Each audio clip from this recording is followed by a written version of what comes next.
क्योंकि जिस तरीके से राजनीतिक यहाँ पर डिस्क्रिमिनेशन किया जा रहा है ये बिल्कुल भी उचित नहीं है। हमारे साथ दोहरा व्यवहार किया जा रहा है, क्या कहेंगे इस विषय? देखिए, इसमें तो दो राय है नहीं कि ममता जी आज देश में सर्वाधिक लोकप्रिय नेता या नेत्री हैं, सबसे पॉपुलर और सबसे पावरफुल हैं।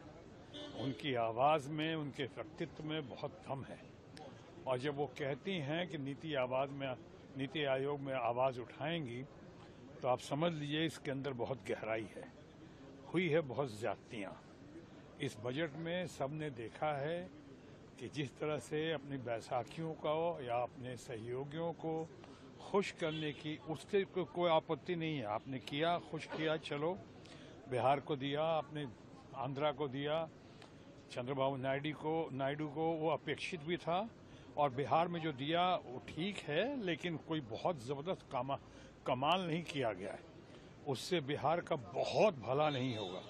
वहाँ हवाई अड्डे बिहार में अपना मेडिकल कॉलेजेस या एक्सप्रेसवेज, ये जो डिमांड रही है बहुत पहले से तेजस्वी यादव और विभिन्न नीतीश जी के जमाने से आवाज रही है। बिहार को स्पेशल पैकेज की बात हुई थी, वो तो दिया ही नहीं गया। और ये कुछ लोगों की नजरों में झुनझुना या लॉलीपॉप पकड़ा देगा। हालांकि मैं इससे सहमत नहीं हूं, लेकिन कहूंगा कि अच्छा हुआ और बहुत और होना बाकी है। लेकिन इस तरह से जिस तरह से किया गया है, साफ दिखता है कि सहयोगियों को खुश करने के लिए किया गया। और साथ ही साथ उन राज्यों को, जैसे कि महाराष्ट्र भी हैं, हरियाणा है, पंजाब है, हमारे यहाँ पे जितने और बहुत सारे राज्य हैं, तेलंगाना है, इनको टच भी नहीं किया गया है। आपने चंद्रबाबू नायडू को अच्छे इंसान हैं, अच्छे नेता हैं, या बिहार के नीतीश बाबू जो हमारे मित्र भी हैं, इनके लिए जो किया भले ही कम किया हो, लेकिन जो किया अच्छा किया, हम उसकी सराहना करते हैं।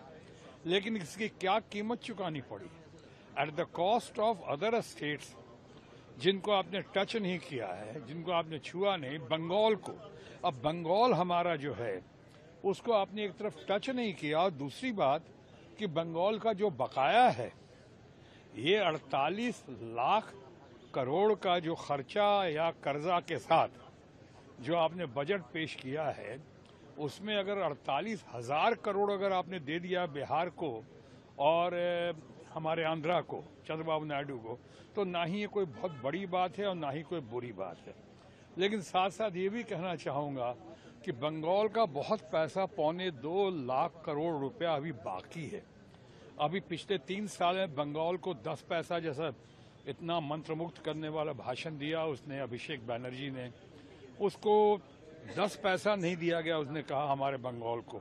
और बंगाल का पैसा रोका हुआ, जो मनरेगा का भी है, किसानों का भी है, मजदूरों का भी है, ग्रामीण विकास का है, डेवलपमेंट का है।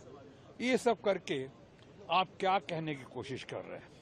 ऐसे तो सरकार जो साफ दिख रहा है, जो बजट पेश किया गया है, जो ममता जी भी अच्छी तरह समझ रही हैं, और उनके समझने की वजह से हम सब समझ रहे हैं कि ये जो है बजट सरकार को बढ़ाने के लिए या सरकार को चलाने के लिए नहीं पेश किया गया है, बल्कि ये बजट सामने आया है सरकार को बचाने के लिए।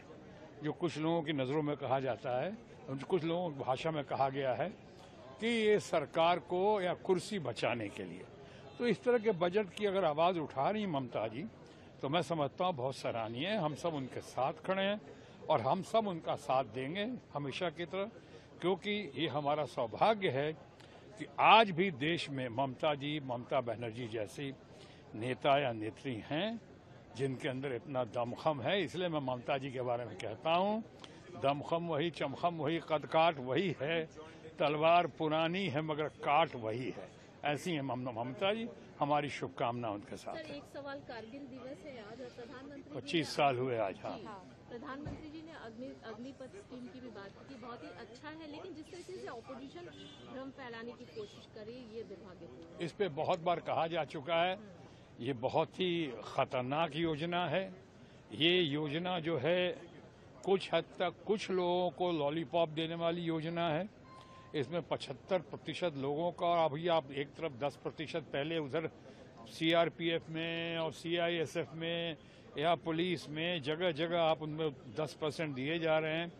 इससे काम नहीं बनेगा। इससे संकट बढ़ रहा है। लेकिन बहरहाल चूंकि इस विषय पे बहुत बार कहा जा चुका है, तो मैं समझूंगा इस विषय पे अब बहुत बढ़िया होगा या तो राहुल गांधी जिन्होंने भारत न्याय जोड़ो यात्रा या संपूर्ण क्रांति यात्रा जिन्होंने किया है राहुल गांधी ने, उनको आप सामने लेकर आए, उनके लोगों को सामने लेकर आए। इस पर उन्होंने बहुत बार बातें की हैं और उनकी बातों में बहुत दम है, बहुत सच्चाई है। हमारी ममता जी भी चाहती हैं कि ये जो है अग्निवीर योजना, ये उनके लिए, बच्चों के लिए, युवाओं के लिए, उनके परिवार के लिए ये अच्छी योजना नहीं है, बहुत संकट पैदा करेगी। धन्यवाद, नमस्कार, जय बांग्ला, जय हिंद।